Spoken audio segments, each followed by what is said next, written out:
Unleash the power of knowledge and connect with the heartbeat of the African diaspora.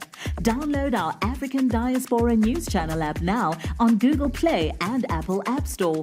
Stay informed with authentic and diverse perspectives, breaking news, and cultural insights. Immerse yourself in a community that celebrates unity, resilience, and progress. Experience the vibrancy of the diaspora at your fingertips.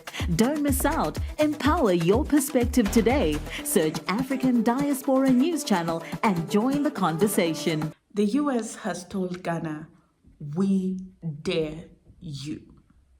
We dare you to sign that anti-LGBTQ bill into law.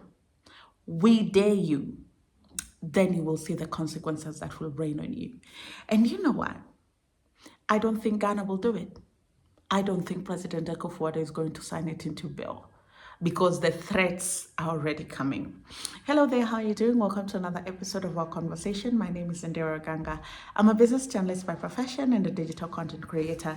I love coming on here, having conversations with you guys about Black people, Africans, our empowerment, and how we can rise up and take our rightful place at the global stage. Connect with me on social media at Ondiro Oganga or come over to my YouTube channel.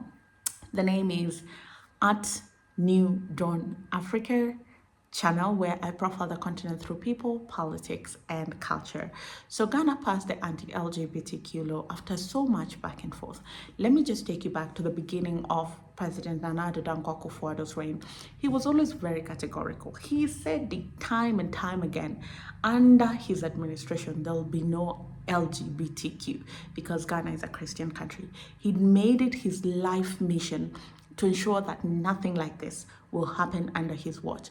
And also, I think he was trying to send a message that he will not be controlled by the West. You know, Ghana is an African country. They have their own cultural and societal and religious beliefs, and that's exactly what they're going to do. The more he got into power, the more he began softening his stance. Shortly after, I watched an interview with him on international media, and when the issue came up, he had almost taken a moderate stand. He was no longer on the farthest end of the scale as he was before. He was telling the journalist when he was growing up in Britain, gay marriages were illegal and they've only been made legal recently. And also it's progress that is being made recently by even the most developed countries, almost as if to say, give us time. Don't rush the process. Don't rush us into just accepting this. Allow us to also go through that process that you went through. Allow us to resist. Allow us to have conversations amongst ourselves. Allow us to get comfortable. Allow for the discomfort to pass, But just because you're making progress today, don't force us to jump so many hoops and get at the same place with you. Yet all of you took your time to get there. All of you. The progression of LGBTQ rights is just a very recent thing. So you've been taking time to get accustomed to this. Also allow us the time, And that passed, and this matter almost died down until when Vice President Kamala Harris was in Ghana. Then it came up again. And Kamala Harris is very categorical, saying she's always been a huge supporter of LGBTQ rights, their freedom to live, express themselves, and thrive in society. Then President Akufo-Addo spoke. That time, the bill was still in Parliament, and he said he believes that Parliament was going to do the responsible thing. They were going to respect and observe human rights. And I was like, okay, he's been whipped in line. He's literally been whipped in line.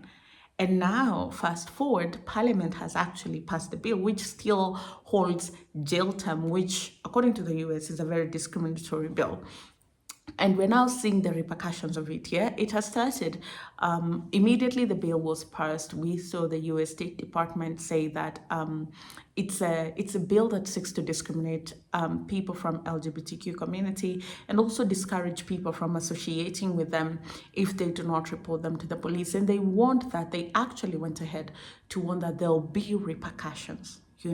He warned that there will be repercussions.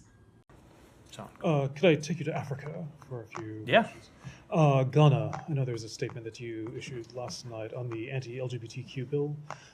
Just to follow up on that, if my understanding is that the President, Akufo-Addo, hasn't signed it yet, are there talks with Ghana trying to stop this from becoming law, and if it comes to fruition, is there a sense of what the repercussions, if any, could be in the U.S.? So we have made very clear what our opinion is on that law. You can look at my statement yesterday, and we have made that clear in private conversations with the government of Ghana as well. I don't think I should get any more specific than that, but if this bill becomes law, it would certainly have a chilling effect on foreign investment and tourism in Ghana. You've seen that same chilling effect bear fruit in Uganda, which passed a very similar law in the past. And I can say that should the bill pass, it would potentially have ramifications on U.S. assistance in the country.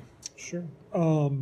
Just a couple more in Africa. Yeah. Let that sink in, because it's not just every day that people wake up and defy the US. And the US State Department said, if you try us, let me just actually get the words correctly. You understand? Let me get the words correctly.